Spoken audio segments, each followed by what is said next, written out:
Bismillahirrahmanirrahim. Assalamualaikum warahmatullahi wabarakatuh dan selamat sejahtera kepada semua. Baik, saya Muhammad Syam Khairul Muhammad pegawai BP PDP KBM yang dipertanggungjawabkan dalam kelas bercantum, dan pada malam ini saya nak share, nak buat sesi perkongsian dengan semua guru-guru tentang pelaksanaan kelas bercantum dengan pengajaran dan pembelajaran berbagai grade bagi tahun 2023 sehingga 2025 bawah Plan Hala 7 Sekolah Kurang Murid Kementerian Pendidikan. Baik, apa yang kamu pernah tahu ataupun apa yang kamu pernah dengar, apa yang kamu faham tentang kelas bercantum? Apa yang dimaksudkan dengan kelas bercantum? Siapa boleh bagi tahu apa maksud kelas bercantum? Dan sebenarnya bila sebut kelas bercantum ni, adakah hanya berlaku di Malaysia ataupun pernah berlaku ataupun pernah wujud di negara-negara luar? Mari kita tanya siapa yang bertuah ni. Nur Afini. Tak ada nama Nur Afini. Dia bawa lupa nama dia siapa. Aduh. Baik, cik ke puan ni? Dia pun tak ingat juga cik ke puan. Okey, puan Afini, apa maksud kelas bercantum? Kita gabungkan atau cantumkan tahun 2 dengan tahun 3 contohnya dalam satu. So kita cantumkan apa? Cantumkan darjah Kelas, kelas. Okey, sama ada mana-mana lah. Okey, baik. Itu satu jawapan. Okey. Fatini. Apa maksud kelas bercantum? Apa yang saya faham, kelas bercantum ni penggabungan antara dua grade yang berbeza. Okey. Macam yang cik tadi cakap. Puan. Puan. Baik. Bagus, maksudnya dah faham sikit lah apa maksud kelas bercantum. Okey, baik, sebenarnya bila sebut kelas bercantum ialah kita menggabungkan dua kelas dalam satu kelas yang lebih besar.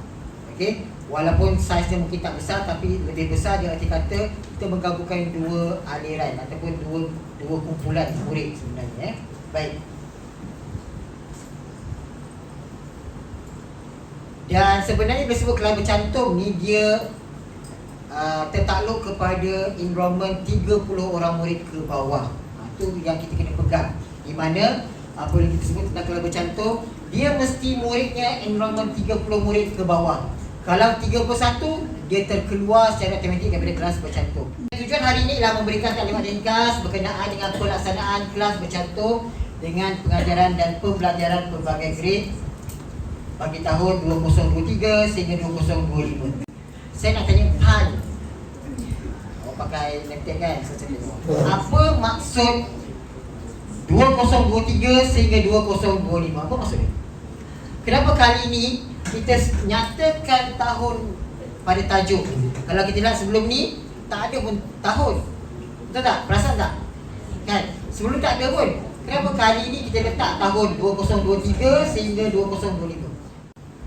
Sebenarnya tempoh ni adalah tempoh percubaan. 3 tahun yang kita pilih untuk melihat sama ada adanya penambahan ataupun pengurangan kepada enrollment tersebut yang saya sebutkan tadi.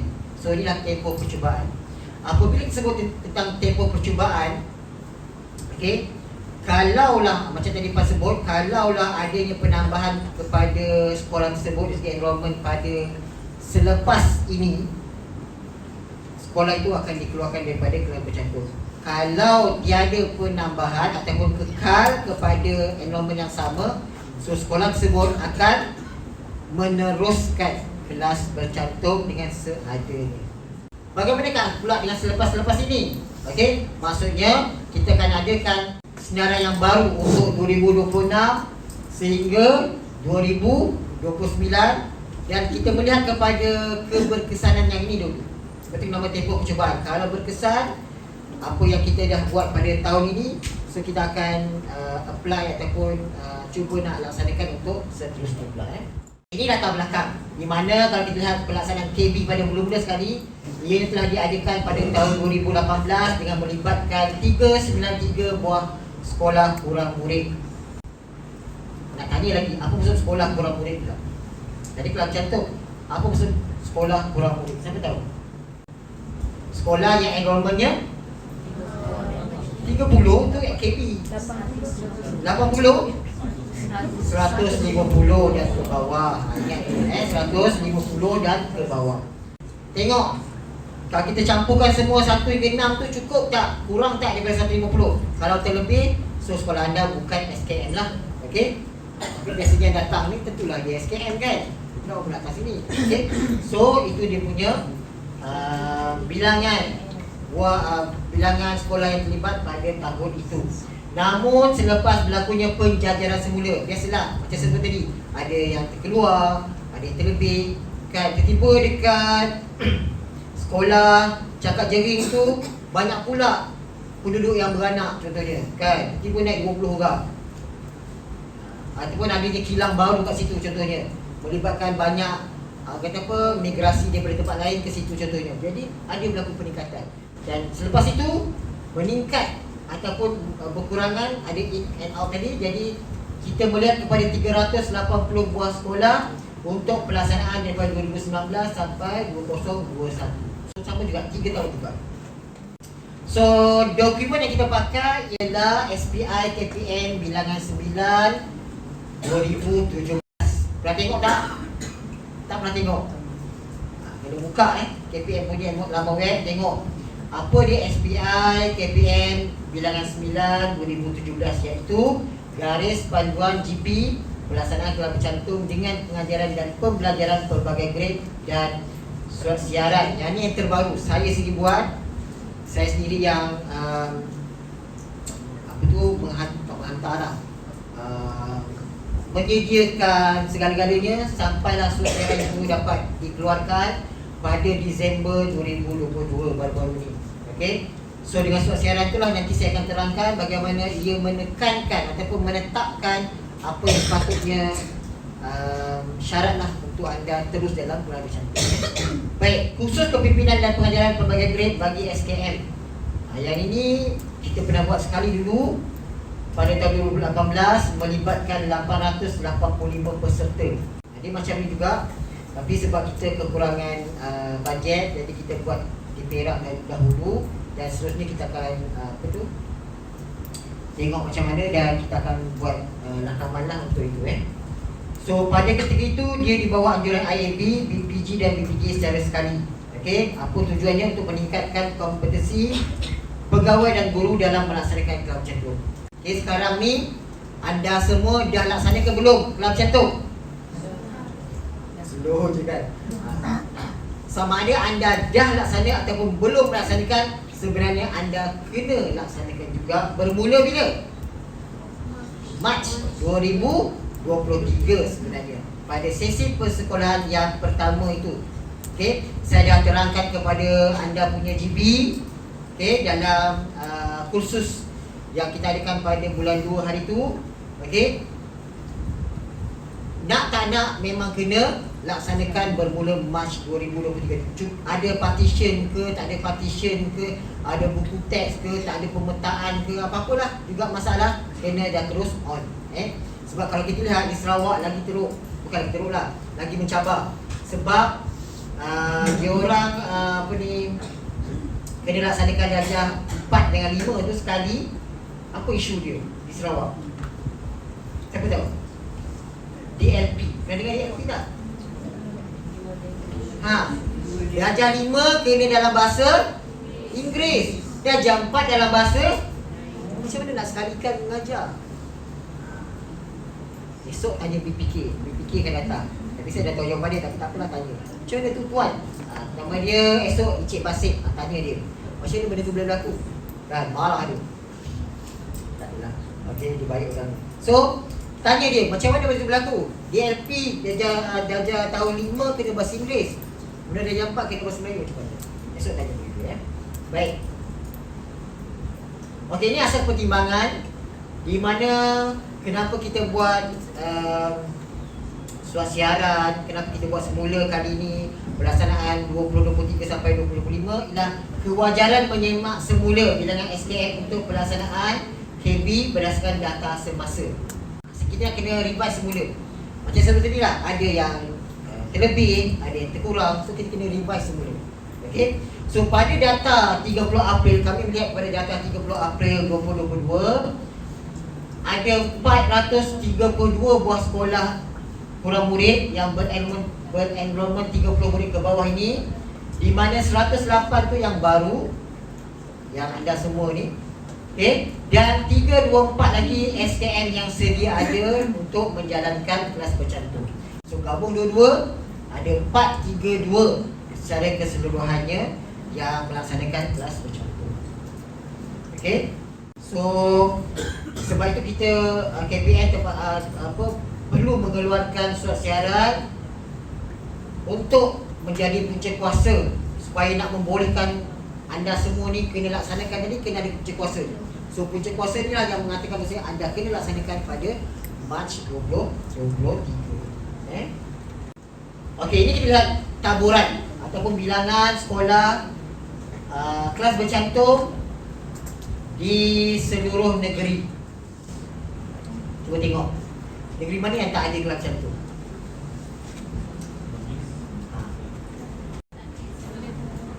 Dia tak ada, sana pun tak ada. Ini negara apa ni? Negara apa ni? Negara apa ni? Ni?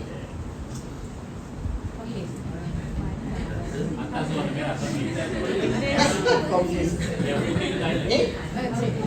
Okey, baik.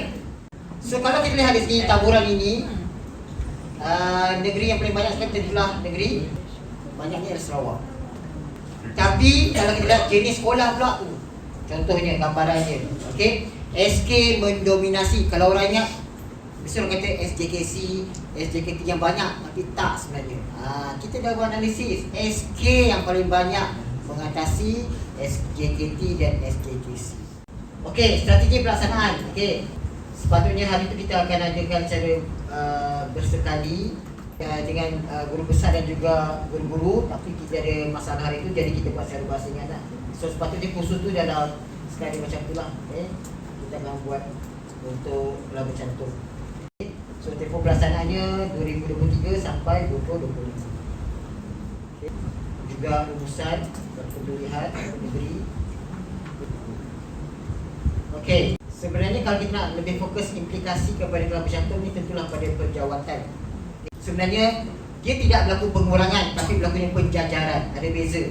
Ramai orang cakap sekolah ni kurang guru. Betul. Kita melihat kepada keperluan semasa. Sebab itu kita jajarkan. Maksud apa penjajaran? Kita alihkan, kita pindahkan, kita tukarkan untuk keperluan semasa. Okey? So tidak berlakunya pengurangan ataupun dari segi penjawatan di suatu tempat sana. Okey, planifikasi. Okey, yang ni saya nak tekankan sini lah status setakat ini, setakat hari ini. So kalau kita lihat khusus pengurusan dan kepimpinan pemimpin telah dilaksanakan di 4 lokasi. Yang ni di bawah IAB, kita dah buat di Bandar Instead, Zon Sarawak pun saya dah pergi hari itu bulan Februari. Kemudian Zon Utara di sini juga pun saya dah pergi, dan juga Kota Samarahan pada 21 hingga 23 Februari yang lepas. Sebab lagi kalau guru besar kata dia tak faham ataupun dia tak tahu pasal kelas bercantum, so semua tidak terangkan pada ketika itu. Dan kenapa kita bolehkan dengan pemimpin ataupun guru besar GB untuk inilah, supaya dapat persediaan dan menerangkan kepada guru-guru selepas itu tentang apa perancangan pelaksanaan kelas bercantum. Okey. Dan seterusnya kita telah buat pentil penambahbaikan modul SKM pada 8 Mac. Hari ini juga esok kamu akan diterangkan, dibekalkan tentang modul-modul yang berkaitan. So tak ada masalah untuk cikgu-cikgu nak melaksanakan macam tu, sebab modul akan diberikan secara lebih detail nanti. Dan kemudian kita juga telah membuat kursus pembugaran untuk GB yang lama, yang SKM 2017 pada 15 hingga 17 Mac, yang ini di bawah IAB. Kemudian sekarang ni sedang berlangsung kursus peringkat guru. Okey. Dan pada masa sama juga sekarang saya juga terlibat dengan kajian pelaksanaan kelas bercantum yang sebelum ni. So yang ni dibuat oleh PNP ataupun bahagian penilaian dan penilaian dan pendidikan EPRD, dan sekarang ni dalam proses dalam fasa untuk mengumpul data. Okey. So kita akan cuba siapkan kajian ni secepat-cepatnya akhir tahun ni lah kita akan cuba siapkan, dan insya-Allah kita akan berikan keputusannya pada akhir tahun ni insya-Allah. Okey, ini yang saya sebut tadi ialah surat siaran yang menjadi punca kuasa untuk kita melaksanakan kelas bercantum. Okey. Kalau kita lihat dia punya tarikh tu 22 Disember 2022. Sangat simbolik pun. Okey. Baik, surat siaran ini bertujuan memaklumkan berkenaan pelaksanaan kelas bercantum dengan pengajaran dan pembelajaran pelbagai grade di sekolah kurang murid SKM berenrollment 30 orang murid dan ke bawah bagi tahun 2023 hingga 2025. Pelaksanaan kelas bercantum merupakan strategi jangka pendek bagi menangani isu PDP yang dihadapi di sekolah berkenaan selaras dengan pelaksanaan bulan Hala 7 sekolah kurang murid KPM. Okey, macam saya sebut tadi, kita fokus kepada sekolah-sekolah yang kurang daripada 30 murid. Okey, itu kita punya fokus. Okey, MP KPM pada 20 Oktober telah memutuskan kelas bercantum dilaksanakan pada 2023 sehingga 2025. Okey, semua SKM berenrollment 30 orang murid dan ke bawah seperti dalam lampiran. Okey, maksudnya sekolah cikgu-cikgu semua termasuk dalam lampiran tersebut hendaklah melaksanakan kelas bercantum dengan PDP pelbagai grade bagi tempoh 3 tahun berturut-turut. Yang ini saya tekankan. Okey, 3 tahun berturut-turut. Sekolah yang menunjukkan peningkatan enrollment melebihi 30 orang murid setelah 3 tahun pelaksanaannya, maksudnya selepas 2026, okey, boleh memohon pengecualian melaksanakan kelas bercantum dengan PDP pelbagai grade untuk dipertimbangkan dan diluluskan oleh pendaftar bagi setiap negeri secara kes demi kes. Okey, so perkara 4 ni saya nak kamu semua faham betul-betul. Ada beberapa aspek yang perlu difahamkan. Okey, pertama, tempohnya dah 3 tahun berturut-turut. Okey, contohnya macam ni. Okey, 2020 35 orang murid. Okey, 2021 40 orang murid. 2022 29 lah. Adakah dia boleh keluar daripada kelas bercantum? Tak boleh. Nampak? So anda dah faham bahawasanya dia mesti 3 tahun berturut-turut. Sebab pengalaman saya untuk memberi kelulusan untuk keluar daripada kelas bercantum sebelum ni, ramai guru besar yang mohon keluar tetapi belum mencukupi 3 tahun untuk keluar daripada kelas bercantum. Baru 1 tahun contohnya dah apply, dah mohon untuk keluar daripada kelas bercantum. Itu yang tak boleh sebenarnya, sebab syarat dia mesti 3 tahun berturut-turut. Sebab dalam SPI yang sebelum ni dan juga dalam GP tidak dinyatakan tempoh 3 tahun berturut-turut. Itu sebenarnya. Jadi dekat sini punca kuasanya ialah kita nak tekankan ialah 3 tahun berturut-turut. So dia tak semestinya untuk sekolah baru ataupun sekolah lama, tak ada masalah. Yang penting kalau sekolah tersebut dah menepati 3 tahun berturut-turut, jadi dia boleh mohon untuk keluar daripada kelas bercantum. Itu yang pertama. Yang kedua, kalau dia nak mohon, macam mana cara dia? Okey, dia boleh memohon pengecualian tersebut untuk dipertimbangkan, bukan terus dapat lulus. Tak, dipertimbangkan. Siapa yang dipertimbangkan ini? Pendaftar negeri. Kalau Perak, Perak lah pendaftar negeri Perak. Okey, apa caranya?